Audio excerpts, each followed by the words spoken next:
here in Israel, Shmini Atzeret and Simchat Torah are celebrated on the same day together. What we're going to do, though, is that we're going to go through what happens to people who are not supposed to be keeping one day, are supposed to be keeping 2 days, because that, I imagine, is the majority of you. And therefore, it's going to be like this. Shmini Atzeret is the last day of the festival. It's the 8th day.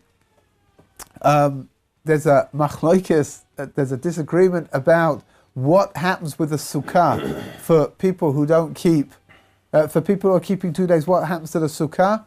Do you make kiddush in the sukkah? Do you not make kiddush in the sukkah? The general custom is that kiddush is made in the sukkah and then you go inside and eat your meal inside. Right? It's a bit of a strange setup. However, wherever you are, just do whatever everyone else is doing, right? I mean, everyone may be looking around wondering, looking to see what you're doing, and then you can look around and see what they're doing, and then you're doing what everyone else is doing as well, right? There's a famous story about the rabbi, new rabbi comes to the shul, and the first week that he's there, it's Parshas Yitro. Parshas Yitro's got the 10 Commandments in it.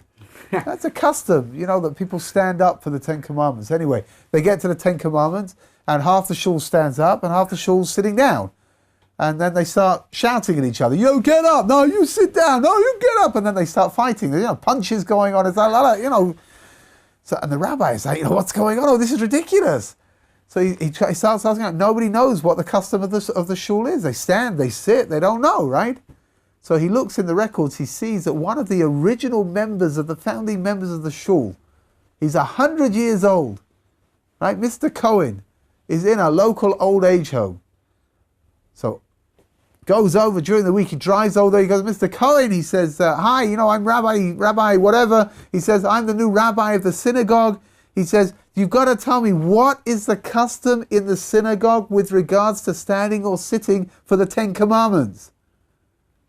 So Mr. Cohen says, what happened over there? He says, "Oh, it was terrible." He says, "Half sat and half stood, and they started screaming and shouting at each other, and there were punches." He says, yes. He said, "That's our custom. That's what we always do." Right? So just whatever happens on Shmini Atzeret night, just do whatever. Just do whatever you do. Just do it. Whatever everyone else is doing. If they make kiddush outside, so go make kiddush outside. If they make it inside, so have your kiddush inside. Shmini Atzeret night is a regular Yom Tov night. There's nothing. Bless you. There's nothing. Nothing different. That bless you. There's nothing. It's going to be a regular Yom Tov night. After that, though, Shmini Atzeret in the morning. Again, it's for you people. It's going to be a regular Yom Tov morning, which means that you're going to go into shul in the morning. There'll be shacharit, the regular Yom Tov shacharit. Bless you. There's going to be Hallel, there's going to be the reading of the Torah, there's going to be Musaf, and then you'll go home and you'll have your Yom Tov meal. Wherever you're eating, that's where you'll go. You have your Yom Tov meal, and then you'll have later on in the afternoon there'll be Mincha, and then the night after, which is going to be Thursday night, is going to be the beginning of what's called Simchat Torah for you people. Now, Simchat Torah is a commemoration of the finishing of the reading of the Torah. And what will happen is like this: on Thursday night, there are going to be hakafot. What are hakafot? They're going to take the Sifrei Torah out of the ark, and they're going to dance. There's going to be 7 groups, seven blocks of dancing. It depends where you are. Sometimes it'll be very long. It might be, some will be longer, some will be shorter. It's normally a lot of fun if you enjoy going around in circles and being pushed and shoved and singing, then you're going to have a great time. If you don't enjoy that so much, it's probably time to start learning how to, because that's what's going to happen anyway. Like I said, seven different blocks of dancing, all dancing around with the Sefer Torah. At the end of all of that, strangely enough, something that we don't do throughout the rest of the year, on Simchat Torah night, there'll be Kriyat HaTorah. They'll read from the Torah. The reason for that is not because that you're supposed to read, there's not some special reading that you read on the night of Simchat Torah, but simply because the Sifrei Torah were taken out of the ark, it's considered to be correct. It's considered to be a sign of respect to read from the Torah. So they'll read, 3 people will be called up. It will be like a regular Kriyat HaTorah, regular Torah reading. 3 people will be called up after it's done. The Sefer Torah will be lifted up. It will be shown to everybody. It will then be taken back and put back into the ark. And then the end of that'll sort of herald in the end of davening, the end of the prayers, and then you'll go back to wherever you are and you'll have your Yom Tov meal. Simchat Torah in the morning is going to be more of the same. It's just going to be longer, right? Which means that with all of this davening that we're doing, Rosh Hashanah is pretty long, Yom Kippur is pretty long. I think that the longest davening is probably Simchat Torah, actually. What is going to happen? It's a very special day, it really is. First of all, there's going to be the regular Yudav and Shachris, and then there'll be Hallel, and after Hallel there's going to be the Hakafot. Again, they're going to take the Sifrei Torah out, and they're going to dance with them, and they're going to go around 7 times. It's going to be, it's a lot of fun. It's very jolly. And then there's going to be a lot of additional bits and pieces. So the first thing that's going to be added on is something called Kol HaNa'arim. Kol HaNa'arim is all the children under the age of Bar and Bat Mitzvah, including little children, little babies, brought under a talus, or if needs be, they'll put together a whole bunch of talus and they'll all be held up in the air, make a canopy, and they'll all come in, and they'll somebody who is over Bar Mitzvah will recite the brachot for the Kriyat Torah, and then the little children, if they can, they'll recite the bracha as well. And then afterwards they'll read from the Torah, and then afterwards they'll recite the bracha after the Torah. Everybody sings a little bit, and that's the best part of the davening, because the little children get pekala full of candies and full of all kinds of goodies. And if you're really lucky, you can go and get one for yourself as well. If they ask why you want, you tell them that you've got children and that they, oh no, that's unethical, isn't it? Whatever. Okay, so go grab them out of the hands of the little kids. Whatever. Actually, don't. Israeli kids are stronger than you are. Even when they're like 5 or 6, they'll get rid of you immediately. After that, what happens next? Well, we've got 2 chatanim on Simchas Torah. There's Chatan Torah and Chatan Bereshit. Chatan Torah is given the honor of reading from he gets called up for the last part of the Torah, which means like this. Oh, I forgot. I forgot to add something in. What's going to make this very lengthy is that everybody is supposed to get an aliyah on Simchat Torah. Everybody's supposed to get called up to the Torah. And what will happen is that they will repeat, Kriyas Torah will be repeated over and over and over again.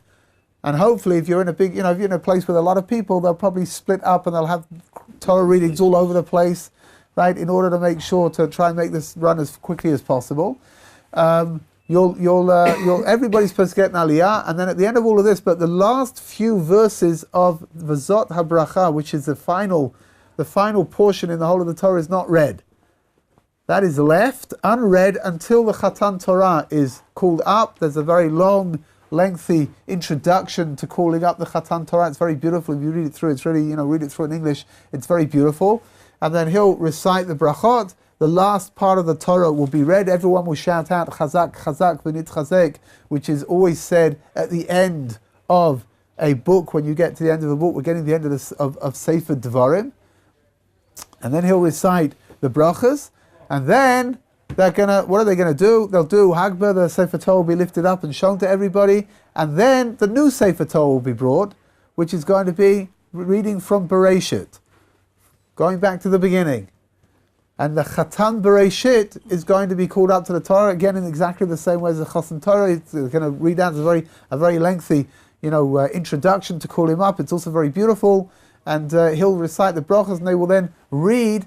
The Kriyas Torah will be the first part that tells over the story of the creation of the world.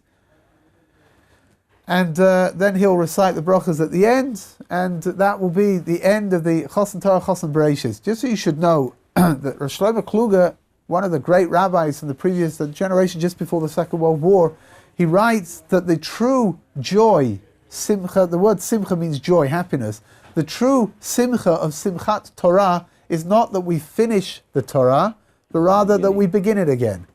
Which is the cycle of the Torah is something which is eternal, right? We don't end. If you've got a circle, you don't really have an end and you don't have a beginning. So too with the Torah, there's no end and beginning per se. Of course, we've got Bereshit, which is the beginning of the Torah. We've got the V'zot HaBracha, which is the end. But Lamaisa, when you're going around and you keep going around in the cycle, so there's no end and there's no beginning. And the beauty of what we're doing, that's the beauty of what we're showing. There's always something to learn. We're always ready to be able to, we've got to start up. Don't ever stop. Keep going. I don't know if any of you have ever been invited to, when somebody finishes a tractate of Gemara, what's called they make a special siyum. They recite a hadran. There's a very beautiful custom that many people have the custom to do, which is when you finish up the tractate, so you start another one.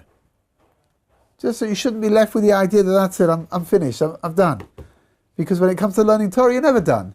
There's always more to learn, right? So you finish up this, and you make your hadran, and then you move on to the next thing. It's the same kind of thing over here. We never finish learning Torah, we never finish getting benefit from the Torah. So we go and we start Bereshis immediately, and then we finish up with the Chosen Bereshis, and then there's going to be a maftir, right? So a little bit is going to be read. It's going to have to do with the day of the Yom Tov day, and then there's going to be a haftarah, right? It's all taking a lot of time, all of this stuff, right? The haftarah is from the beginning of Sefer Yoshua, right at the very beginning, right? It tells over that Yoshua was given the mandate by Kodesh Baruch Hu to take the Jewish people into the land of Israel. After that, that's another thing. What most shuls have a kiddush at some point in between the davening of Simchat Torah somewhere, because it's very, very long, right? So that's something to look forward to. No? Then you get in the Aliyah, then you go and make kiddush. Yeah, whatever. I mean, no, the truth is that over here, I don't know how it works in the Chutz La'aretz, but in most shuls over here, it's a more organized thing, which means at some point, sometimes they make a break in between the hakafot. They'll make a break and they'll all have kiddush, or at the end, or whatever it is. But whatever, it's a more organized kind of a deal. In Musaf, right, before Musaf begins, there is a very, very important moment, which is called it's called Tfilat Geshem, right? The bracha for rain. And because we're moving into the winter months, so we're going to move out of summer mode into winter mode, and that requires a prayer the same way that on Pesach we have Tfilat Tal, where we go from winter mode into summer mode and we pray for the dew. So now we're going to be praying for the rain. It's something which needs to be taken with it's a very serious moment, and also something which is normally davened with the tune of Rosh Hashanah and Yom Kippur, because again, davening for rain is something which is really, we're davening for our lives, we're davening for our livelihood. It's a very important moment. After Musaf, some shuls will have the custom, they'll daven mincha straight away afterwards, because it's going to be pretty late by then. Otherwise, you go home and have your Suda, you can have your meal, and then you can come back and daven mincha afterwards. The problem over here is it's a very exhausting time, it really is. Because, not yet. I'm saying, the time that I'm talking about, I didn't mean for you to start yawning now. Good, whatever. It's a very exhausting time. Simchat Torah is truly exhausting, and it's going to run straight into Shabbat, which means that once you finish Simchat Torah, you're going to have to go back to shul again, right, for Friday night. Start up. So, Mitzvah Hashem, hopefully you'll be able to get some sleep over Shabbos. But Lamaisa, it's a 3-dayer again. We just had one on Rosh Hashanah. The first days of Sukkot are also going to be running into Shabbat, but that's a little less exhausting.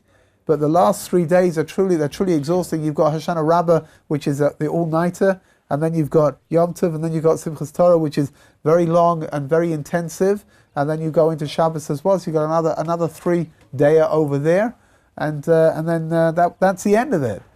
Just as a little aside, if you have, if you want to be nice, that does not seem to have struck a chord by anybody. It was interesting. I think we want to be nice. Like nobody looked up. Nobody sort of like, yeah. Oh, it was just like. Well, what I was going to say was obviously not much point. But what I was going to say was, if you want to be nice, then on Motzei Shabbos, on Saturday night, if you want to go, get in touch with the people that you ate your meals with and ask them if you can come and help take their sukkah down, because that would be a nice thing to do, but it doesn't matter. No, we'll keep it in mind. Oh, good. Okay.